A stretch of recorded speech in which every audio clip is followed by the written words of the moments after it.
Alors toujours à propos de la moyenne arithmétique, on est ici sur la vidéo 8 qui traite des moyennes conditionnelles à travers un nuage de points.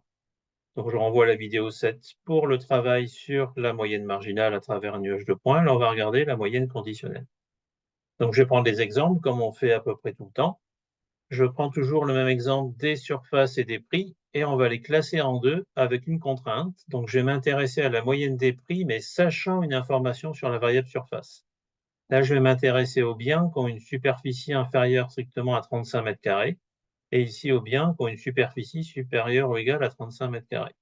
Ceux qui ont une superficie inférieure à 35 ont un prix moyen à peu près de 80 000, et ici de 124 000. Donc il y a un impact de la surface sur le prix en moyenne. Alors comment ça se calcule? Ben là, je calcule la moyenne de Y, le prix, sachant que X est plus petit que 35. Ça fait bien limiter le nombre de valeurs. Je vais revenir sur la page d'avant. Exceptionnellement. On a bien les 4 valeurs ici, à 33, 21, 33, 29 mètres carrés, qui donnent 4 prix, 77, 47 000, 121 000, 70 000, et ils sont ici. Donc en fait, le fait d'avoir conditionné ne change absolument rien, vous êtes toujours en univarié. On a l'impression qu'on est en bivarié, il y a deux variables, mais en fait, le calcul revient à une série univariée. Vous calculez le nombre total d'euros qu'il faudrait dépenser pour acheter ces 4 appartements. C'est à peu près 320 000 euros, ce qui donne presque 80 000 euros si vous voulez acheter chacun des appartements, si on leur attribue le même prix de manière fictive, comme le fait la moyenne.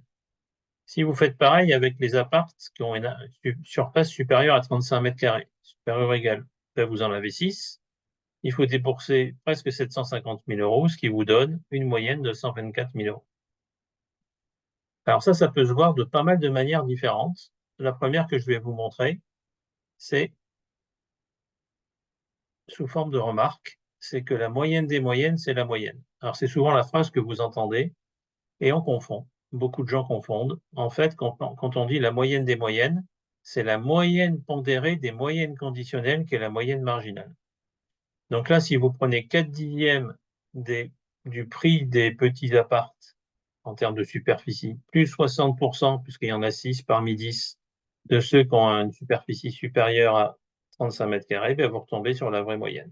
Et là, ça serait le calcul fait avec ce qu'on a vu dans les vidéos initiales. Vous avez une autre remarque, alors qui va être un petit peu plus longue, qui a trait à la notion de corrélation. Donc là, je vais vous présenter ça dans la vidéo suivante. On va créer des groupes et ça fait référence à des notions que vous verrez en deuxième, troisième année, voire plus.